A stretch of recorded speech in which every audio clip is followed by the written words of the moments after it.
মিথিলেশ কিচেনে সুতপা আমি হাজির হয়েছি একটি আজকে নতুন উপস্থাপনা নিয়ে। আপনাদের সবার ভালো লাগবে। খুব সহজ রেসিপি আজকে আপনাদের সামনে আমি তুলে ধরব। তো আমার সঙ্গে কিচেনে চলুন।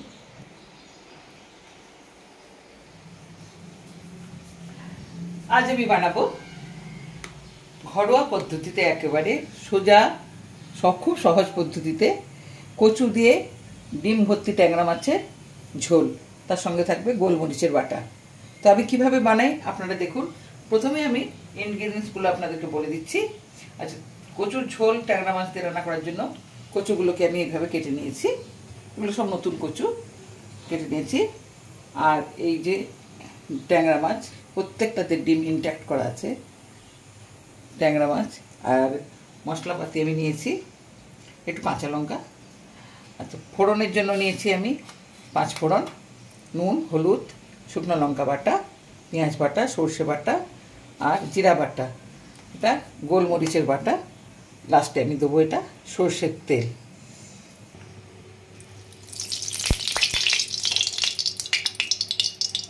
আমি কচুগুলোকে আগে ভেজে নেবো।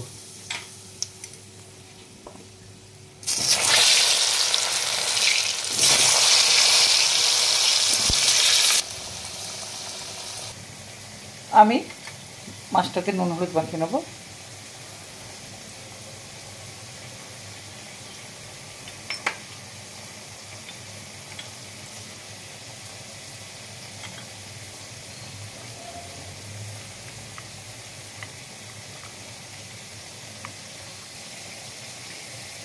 এই ট্যাংরা মাছগুলো দেশি, প্রত্যেকটাতে ডিম ভর্তি, একটু সাইজে বড়। আর এর মধ্যে আমি একটু সরষা তেলও নিয়ে নেবো, কেন ট্যাংরা মাছগুলো তো তেলে ফাটবে। সরষা তেল একটু দিয়ে দিচ্ছি আমি। নুন হলুদ মাখানো হয়ে গেছে।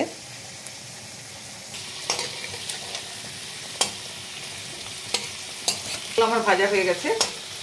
আগেও বলেছি আপনাদের যে কচু যদি সেদ্ধ করে তরকারি করেন তাহলে ঘন হয়ে যাবে। কচুর যে কাঁচটা আছে সেটা পুরো বেরিয়ে তরকারিটা ঘন হয়ে যাবে। আর যদি কচুটাকে একটু তেলে ভেজে নেন তাহলে কচু পুরো আলুর মতো থাকবে, কোনো তরকারিটা ঘেটেও যাবে না, একবার আস্ত থাকবে কচুগুলো, খেতেও ভালো লাগবে, দেখতেও ভালো লাগবে। দাঁড়াও রাজা, সরাও। একটু হলুদ দিলাম তেলে। এবারে মাছগুলো ভাজবো আমি। মাছগুলো আমি ঢাকা দিয়ে দেবো, ভাজা থাকবে না।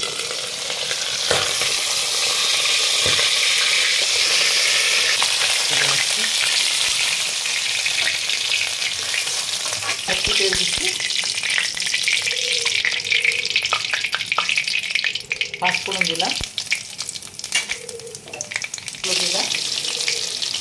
এবার পেঁয়াজ বাটা দিচ্ছি,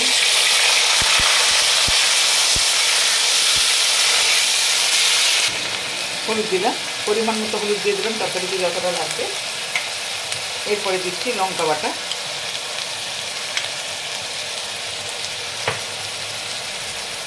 জিরা বাটা,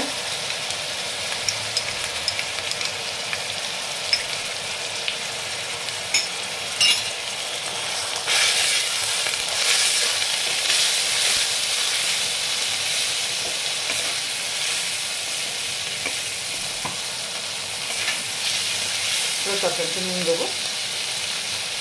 মাছে তো নুন দেওয়া আছে।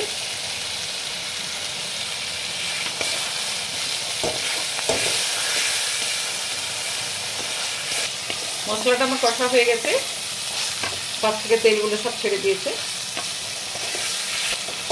এটা মশলা ভাজার গন্ধ বেরিয়েছে, ওটা দেখেও বোঝা যায় মশলাটা কতখানি ভাজা হয়েছে। এরপরে দিচ্ছি সর্ষে বাটা,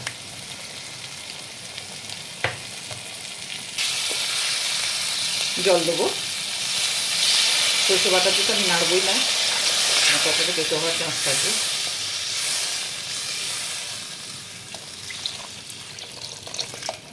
কচুটা সেদ্ধ হবে, ঝোলটাও ফুটবে, ওই জন্য জলটা পরিমাণ মতো দিয়ে দিলাম।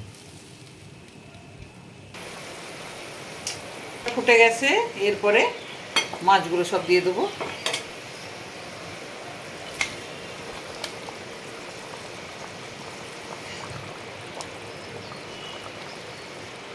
মাছগুলো দিয়ে দিলাম। আরেকবার ঢাকা দিয়ে দেবো।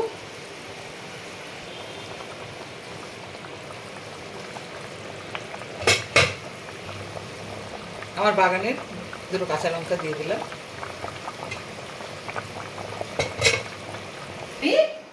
ববি ববি ডার্লিং ববি ববি, ওই দেখো ফটো ফটো দেখো, ববি ববি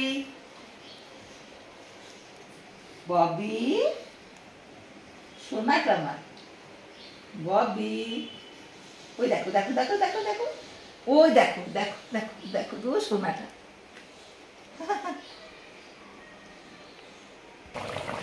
হয়ে গেছে আবার বেশ ঝোলটা।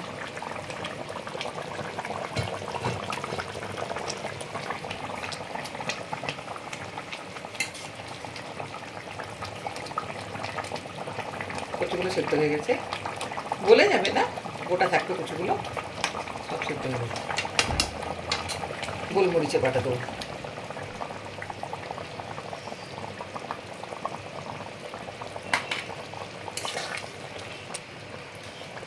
এই গোলমরিচ বাটাটা দেওয়ার সঙ্গে সঙ্গে কিন্তু পুরো ঝোলটাই চেঞ্জ হয়ে যায়, মানে এত সুন্দর লাগে। এই গরম গরম ঝোল ভাত সঙ্গে ঘি থাকবে, পাতিলেবু থাকবে, তো কথাই নেই।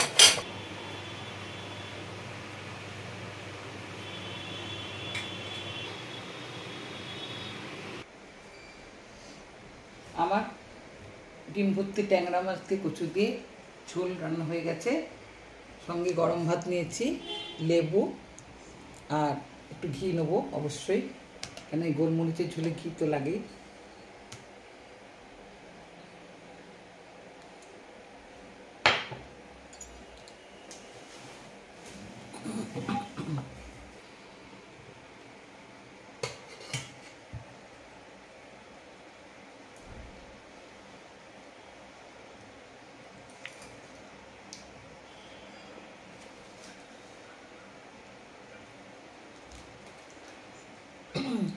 দুর্ধর্ষ হয়েছে বন্ধুরা। পুরো রেসিপিটা আপনাদের সামনে প্রথম থেকে শেষ পর্যন্ত আমি তো দেখালাম, অবশ্যই চেষ্টা করবেন এবং খেয়ে খুবই তৃপ্তি পাবেন। আশা করি আজকের রেসিপিটা আপনাদের ভালো লেগেছে। যদি ভালো লেগে থাকে অবশ্যই আমাকে কমেন্ট করবেন। আজকের মতো মিথিলিস কিচেনে শুধু আপনাদের থেকে বিদায় নিচ্ছে, আবার কালকে হাজির হবো নতুন উপস্থাপনা নিয়ে। আপনারা সুস্থ থাকুন, ভালো থাকুন, নমস্কার।